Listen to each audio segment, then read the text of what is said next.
जाइए और भगवान से ही कुछ करने के लिए कहिए। आप कहते हैं कि आप भगवान विष्णु के परम भक्त हैं, तो अब जाकर प्रार्थना कीजिए। ये एक पुरातात्विक महत्व स्थल है और इसमें किसी भी तरह के बदलाव की इजाजत एएसआई को देनी होती है।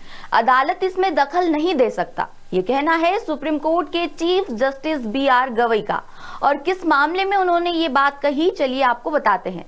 दरअसल सुप्रीम कोर्ट में मंगलवार 16 सितंबर को खजुराहो के जवारी मंदिर में 7 फुट सिरकटी विष्णु प्रतिमा की पुनर्स्थापना वाली याचिका पर सुनवाई हुई और सुप्रीम कोर्ट ने खजुराहो समूह के जवारी मंदिर में भगवान विष्णु की 7 फुट लंबी खंडित प्रतिमा को फिर से स्थापित करने की मांग वाली याचिका पर सुनवाई करते हुए इसे खारिज कर दिया।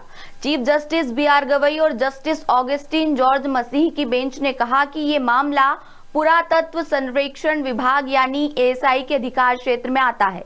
सीजेआई ने याचिकाकर्ता से कहा इसमें अदालत दखल नहीं दे सकता।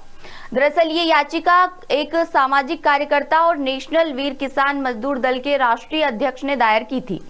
याचिकाकर्ता का कहना था कि जवारी मंदिर की प्रतिमा मुगल आक्रमण से खंडित हुई थी और स्वतंत्रता के 77 साल बाद भी इसकी मरम्मत नहीं की गई। याचिका में दावा किया गया कि कई बार केंद्र सरकार, राज्य सरकार और एएसआई को पत्र लिखने, मांग मनवाने के लिए प्रदर्शन करने, धरना देने और जन जागरण कार्यक्रम करने के बावजूद प्रतिमा को उसके पुराने स्वरूप में वापस लाया नहीं जा सका।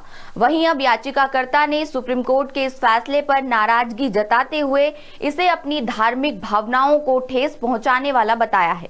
याचिकाकर्ता के मुताबिक कोर्ट ने यह भी साफ किया कि प्रतिमा जिस स्थिति में है उसी में रहेगी। भक्तों को पूजा करनी है तो वो दूसरे मंदिर में जा सकते हैं।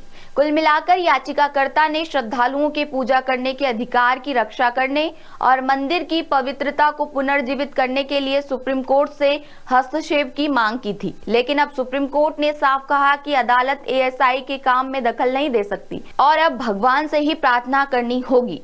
ये कहते हुए सुप्रीम कोर्ट ने याचिका खारिज कर दी। अब देखना होगा कि एएसआई इस मामले पर क्या कदम उठाता है। अपडेट्स के लिए बने रहिए द सूत्र के साथ। शुक्रिया। लेटेस्ट, इन्वेस्टिगेटिव और इन डेप्थ खबरें देखने के लिए ज्वाइन कीजिए द सूत्र का व्हाट्सएप चैनल, सब्सक्राइब कीजिए यूट्यूब चैनल, लाइक कीजिए फेसबुक पेज और पढ़ते रहिए वेबसाइट www.daसूत्र.com।